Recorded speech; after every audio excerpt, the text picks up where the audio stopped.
মানে জিকে অংশটার প্রশ্নগুলা কিভাবে আসে এটা যদি আমি আপনাদের একটু বুঝায় দেই তাহলে ব্যাপারটা কেমন হবে দেখেন। যে ইতিহাসের অংশটা মানে পুরো অংশটা থেকে আপনাদের যে কোনো অ্যাডমিশন টেস্টের বা যে কোনো জায়গার পরীক্ষাতে কিভাবে আসবে ওই অংশটুকু একটু বুঝাইতেছি, হ্যাঁ, পড়াশোনা না। তো ইতিহাস অংশ থেকে প্রথমেই টার্গেট করে টিচার মোট প্রশ্ন করবে 5টা। কয়টা? 5টা এমসিকিউ। টোটাল হইলো 5টা এমসিকিউ করবে, হ্যাঁ। তার মধ্যে ভাগ হয়ে যায় এই 5টা প্রশ্ন কি কি ভাবে। 1 নম্বরে আসে হইলো মানে 1 নম্বর র্যাঙ্কিং আসে হইলো মুক্তিযুদ্ধ এবং ভাষা আন্দোলন এই দুইটা অংশ। এই দুইটা জায়গা থেকে মাস্ট কমপক্ষে 2টা প্রশ্ন হবে, এই দুইটা থেকে 2টা প্রশ্ন হবে, হ্যাঁ, 2টা সর্বনিম্ন, সর্বোচ্চ 3টাও আসতে পারে।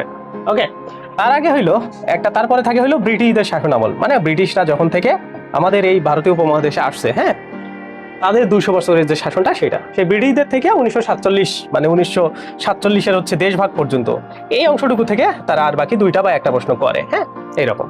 আর শেষে গিয়ে এই যে আমরা আজকে যে ক্লাসটা করব এই ক্লাসটা 2টা অংশে ভাগ হয়ে যায়, একটা হইলো বাঙালির উৎপত্তি আর হচ্ছে এটার সাথে জনপদ এইটা একটা অংশ যেটা থেকে মাস্ট একটা কোশ্চেন পাবেনই আপনারা, মানে এটা থেকে একটা প্রশ্ন আসবেই। আর একটা অংশ হইলো ওই যে বিভিন্ন শাসনামল, মানে মৌর্য, গুপ্ত, গৌড়, পাল, সেন, তুর্কি, তারপরে দিল্লি সালতানাত, তারপরে আমাদের এই স্বাধীন বাংলার যে মানে যারা শাসক ছিল বা সুলতানগণ ছিল এটা।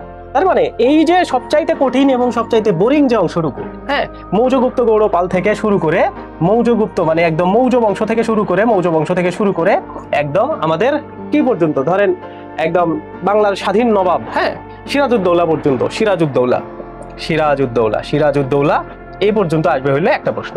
ওকে, তাইলে আমরা সবচাইতে কঠোর পরিশ্রম করব এবং সবচাইতে ব্যয়বহুল এবং সবচাইতে কনফিউজিং জিনিসগুলো পড়ে 1 মার্ক কমন পাবো, হ্যাঁ। তো ইতিহাসের কিন্তু এই 5টা অংশ ভাগ হয়ে যায়, মানে আপনাদের মানে বোঝার কথা যে প্রশ্ন যে আপনাদের মানে বাংলাদেশ অংশ থেকে 20টা হবে, হ্যাঁ, যদি 40টা জিকে থাকে ধরেন বাংলাদেশ অংশ থেকে 20টা হবে, তার মধ্যে 15টা হবে হচ্ছে এই যে এগুলা বেসিক জায়গা থেকে, আর বাকি 5টা হবে সাম্প্রতিক থেকে।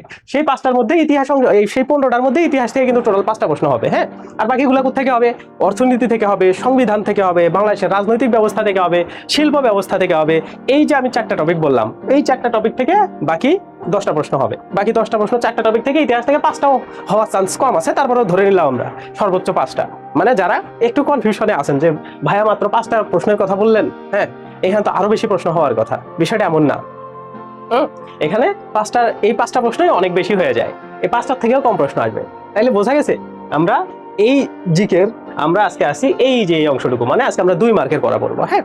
2 মার্কের পড়া হলে একটা বাঙালির উৎপত্তি এবং জনপদ থেকে প্রতি বছরই কোনো না কোনো একটা প্রশ্ন আসে বাঙালির উৎপত্তি রিলেটেড, এগুলো থেকে প্রশ্ন আসে। তার মানে বোঝা গেল পুরো বাংলাদেশ অংশ থেকে প্রশ্নের সিস্টেমটা বা সিকোয়েন্সটা কিভাবে আসবে। এইভাবে বাংলাদেশ অংশের 15 মার্কের আমাদের প্রিপারেশন নিতে হয়, মানে সলিড 15 মার্ক, আর 5 মার্ক হইলো সাম্প্রতিক যে বিষয়গুলো আছে সেইগুলো রিলেটেড বাকি 5 মার্ক আসে। সলিড বই থেকে এই 15 মার্ক আসে, তাহলে এই টোটাল হইলো বাংলাদেশ অংশের 20 মার্ক। আর যদি 40টা এমসিকিউ থাকে আর ইন্টারন্যাশনাল অংশ এবং ইন্টারন্যাশনালের সাম্প্রতিক তারপরে আরো খেলাধুলা আছে আর ওটাও সাম্প্রতিককে আমরা ধরলাম, এই বিষয় হইলো 20 মার্ক। এই টোটাল 40 মার্কের জিকে হইলো এইভাবে আপনাদের অ্যাডমিশন টেস্টে হয়। ওকে, তাইলে কনসেপ্টটা ক্লিয়ার হয়ে গেল। আর ইন্টারন্যাশনাল অংশতে কিভাবে হয় ওটা যখন আমি ইন্টারন্যাশনাল অংশের ক্লাস নিব বা ইন্টারন্যাশনাল অংশ পড়াবো তখন আপনারা ওই জিনিসটা ইজিলি ধরতে পারবেন বা বুঝতে পারবেন। তার মানে আমরা মোটামুটি কিন্তু আমাদের 10 মার্কের প্রিপারেশন শেষ করে ফেলছি। 10 মানে শেষ, হ্যাঁ, 10 মানে সলিড ভাবে 10 শেষ। কারণ আমরা প্রথম দিনে সংবিধান পড়ছি, তারপর অর্থনীতি পড়ছি, তারপরে শিল্প বাণিজ্য পড়ছি, এরপরে আরো অনেক কিছু পড়ছি কিন্তু, যেমন হচ্ছে ক্ষুদ্র জাতিসত্তা বা নৃগোষ্ঠী এগুলা সম্পর্কে পড়ছি, শিল্প সম্পর্কে পড়ছি, তারপরে হচ্ছে আমরা আগের দিনে হচ্ছে ভৌগোলিক অংশগুলা থেকে পড়ছি। ভৌগোলিক অংশগুলা থেকেও কিন্তু 1-2 মার্ক আসে। তো ওই অংশটাতে আগে আসলে জিকে থেকে আরো কমে, এবং জিকে থেকে কোন জায়গা থেকে কমে, এই যে মৌর্য, গুপ্ত, গৌড়, পাল, সেন, তুর্কি থেকে একদম আমাদের নবাব সিরাজউদ্দৌলা পর্যন্ত এই অংশটা থেকে মার্ক শুধু কমতে থাকে যখন ওই জায়গাগুলো থেকে মার্ক বেশি আসে। তো এই জন্য আমাদের বুঝতে হবে আর কি, যে আমরা যদি এই জিনিসটা না বুঝতে পারি যে কোন জায়গায় আমার কতটুকু পরিশ্রম দিলে কতটুকু আউটপুট আসবে, এই জিনিসটা যদি আমরা অ্যানালাইসিস না করতে পারি, না বুঝতে পারি, তাইলে কোনোদিনও বা কখনোই আমরা ভালো করতে পারবো না। সো অ্যাডমিশন অংশে আমাদের বুঝতে হবে কোন জায়গায় কতটুকু পরিশ্রম দিয়ে আমরা কতটুকু আউটপুট বের করতে পারবো। ওকে, তাইলে আশা করি আপনাদের কনসেপ্টটা ক্লিয়ার হয়ে গেছে। ওকে।